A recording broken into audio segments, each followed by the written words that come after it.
हमारे किसान अपनी मवेशी को, अपनी फसल को माँ की तरफ पूछते हैं। जिस खेत में वो हल चलाते हैं उस जमीन को नमन करते हैं। But does this major sector get support from the government?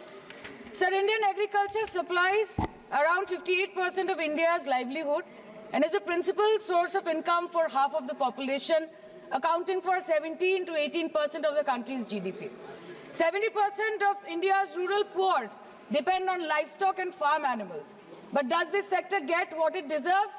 इसका जवाब अगर आप देश के किसान से पूछेंगे तो वो आपको यही बात बोलेंगे कि चाय से शुरू हुई थी सरकार और गाय पे अटक गई और विकास की मौसी 10 साल में रास्ते में भटक गई। सर, किसान खुद क्या खाएंगे? अपने परिवार के लोगों को खिलाएंगे? अपनी गाय भैंस भेड़ बकरी को क्या खिलाएंगे? सर, ऐसे ही वारदात होते हैं जहां गरीबी से जूझता हुआ एक किसान उसको अपनी गाय भेड़ बकरी को बेचने में मजबूर करते हैं और अंत में जाके वो अपनी खुद की जान ले लेते हैं। सर, पिछले 10 सालों में 1,12,000 किसानों ने इस देश में आत्महत्या की। एनसीआरबी की एक रिपोर्ट के अनुसार 10 साल में हर दिन इस देश में एवरेज में 30 किसान हर दिन अपनी जान ले लेते हैं। सर, इस देश के लोगों का यही है किस्सा कि जिसको जिताया वो राजा की तरह जाएगा और जिन्होंने जिताया वो फकीर की तरह। सर, ये बहुत गौरक्षा की भी बातें करते हैं। तो सर, पहले खाना ही नहीं मिला, फॉडर क्राइसिस, फिर मिल भी जाए तो इतना महंगा कि किसान खरीद ही नहीं पा रहा है, फॉडर इन्फ्लेशन, और सर खाना मिल भी जाए तो पशुओं की बीमारी। उससे मुकाबला करने के लिए इस सरकार ने क्या किया? ये बोलते हैं कि गाय हमारी माता है पर माँ की रक्षा करना इन्हें नहीं आता है।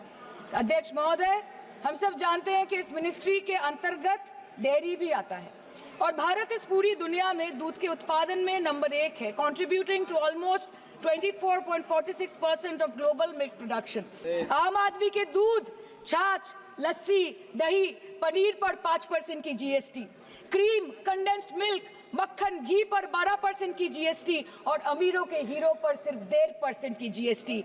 सरकार उनको रिलीफ नहीं देती है जो विदेश में जाके मिल्क शेक और लाते की चुस्कियां लगाते हैं। ये सरकार उनको रिलीफ नहीं देती जो आम आदमी 2 पैकेट दूध खरीदने से पहले 10 बार सोचता है। सर, बचपन से हम सुनते आए थे कि संडे हो या मंडे रोज खाओ अंडे।